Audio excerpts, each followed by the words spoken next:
Hello, anybody listening. I'm Bill, and I'm a vegan truck driver. And I want to inspire my fellow truck drivers, or anybody really, to live healthier lifestyles. It really bothers me that a lot of my fellow truck drivers are suffering medical problems. We all know that every 2 years we have to get a medical card. The best way to pass your physical for your medical card is to live a healthy lifestyle. To tell you a little bit more about me, I was born with a genetic illness called Peutz-Jeghers syndrome. That's Peutz-Jeghers syndrome.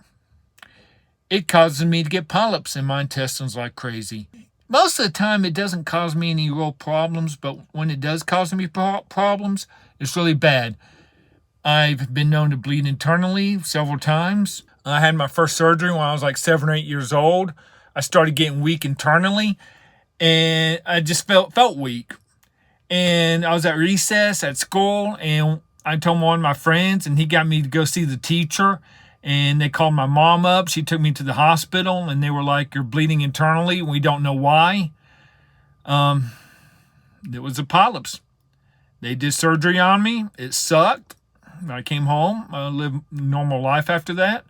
I had to have surgery again about 10, 11 years ago. And the last surgery in the picture you saw was November 21st. November 2021. And that surgery, after they did it, they sent me home and the incision got infected. And they basically took the staples out, and I had to go around with the open wound for about 2.5 months. It sucked. I had to go to wound care to get treated all the time and get it cleaned. I want to show you this.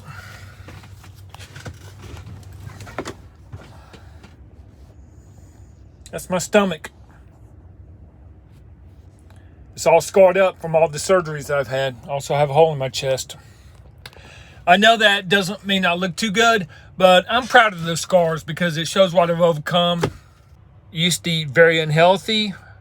I would go through a pack of Oreo cookies, double stuffed, in about a couple hours. That was common for me. I also want to add that I used to drink a lot of Coca-Cola. I would drink about a case every other day.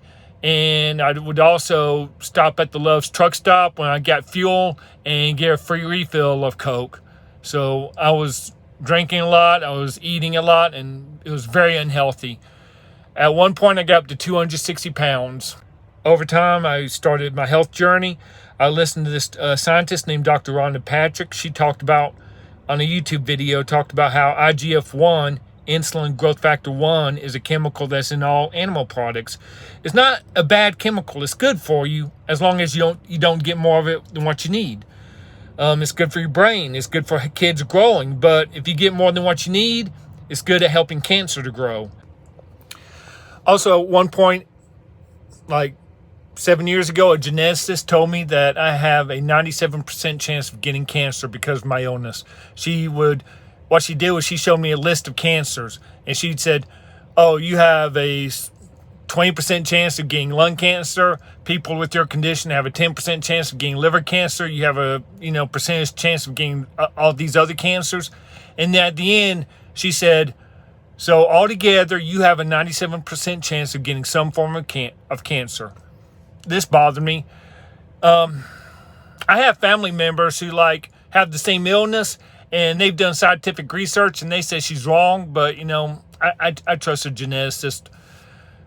So I tried veganism. The first 2 times I tried it, I felt great at first, but then after a while, I just started feeling bad, no energy. And, I went back to eating meat, but I like feeling good. But slowly over time, I would just, lose it.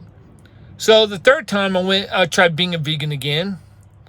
And when that sorry, lazy feeling came back, I went to the doctor, got a blood test, and she said my iron was low. So, I didn't know I was supposed to eat a lot of green leafy vegetables. So I started eating a lot every day, and it felt great. I was living very healthy.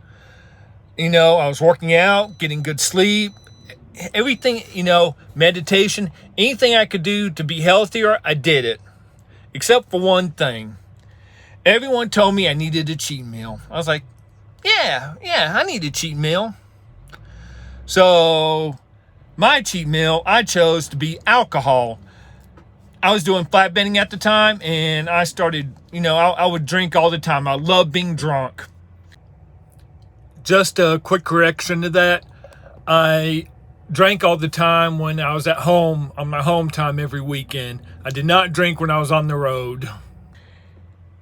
And, over time I started getting to a point where I started losing my energy. I would go out and do flatbedding, and it'd take everything I had to tarp a load.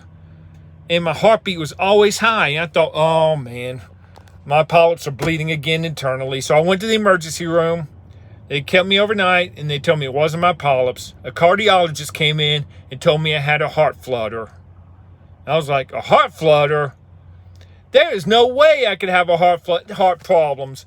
I eat healthy. I'm a health nut. I exercise. I meditate. I sleep well. Wait. You don't think it's that case of Angry Orchard I'm drinking every weekend, do you? He said, yeah, that's it. I'm a real genius. But now I have this.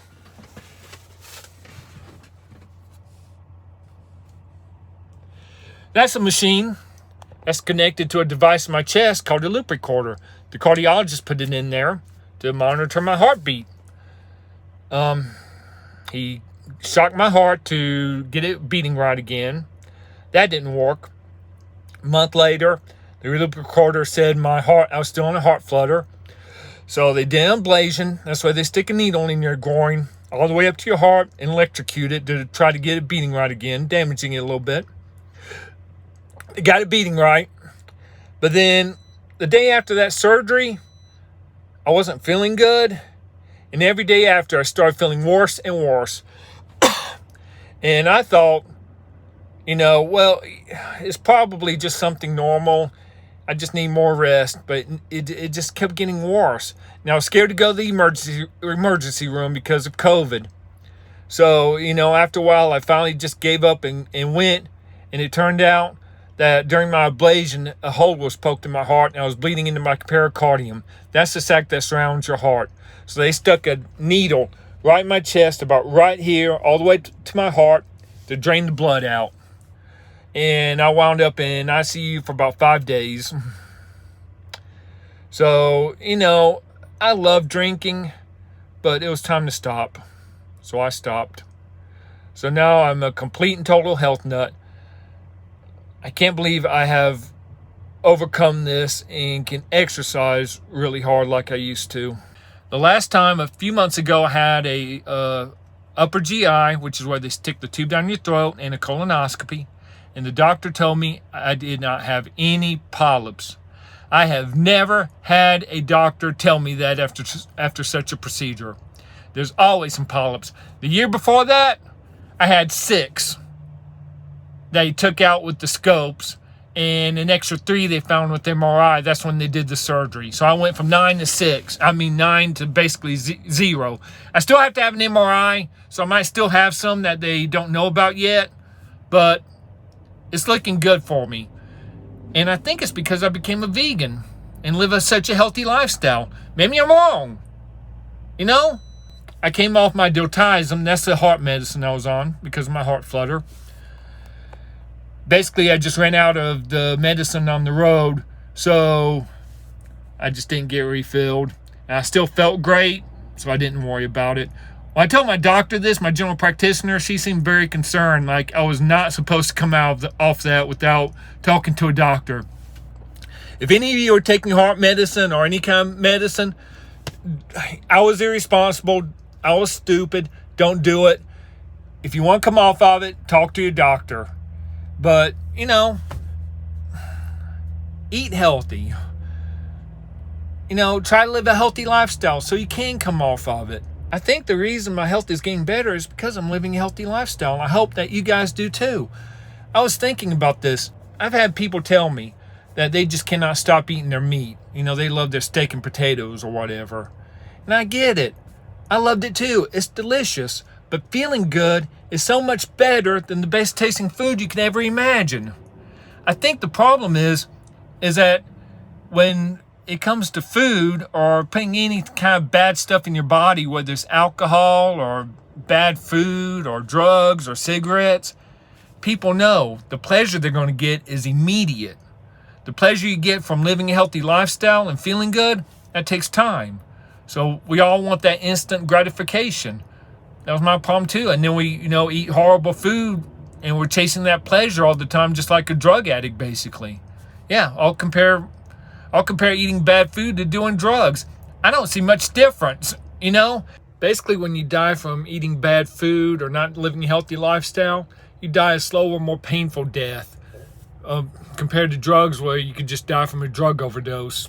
But that's just basically a short version of my story. I hope to inspire somebody to live a healthier lifestyle. If not, well, all I can do is try. But let me know what anyone thinks. Leave a comment. Let me know if you think I'm an idiot. That's fine. Tell me. If you like the video, like and subscribe. I would like to try to make this grow. I hope it's not too boring. My daughter saw my video and wanted me to add a little bit to it. In my opinion, the optimal diet for your health is to be a vegan if you do it right. You got to do it right. You got to make sure you get enough iron and all the nutrients you need. But it's not, at first it might be a little hard, but you get the hang of it really quick. There are some experts in nutrition who disagree with me that I have a lot of respect for them, like Dr. Rhonda Patrick and Dr. Voltalongo. But they all agree that we're eating way too much meat. We need to cut back. Dr. Voltalongo thinks we should only eat about 3 pieces of fish a week and maybe a little extra goat cheese if you're, elderly and need a little bit more protein. But, I'm not supposed to tell you that, because I'm trying to promote veganism, but it's still true. So I'm going to give you guys the truth. I also care about animal welfare, but that'll be another video. All right, thanks.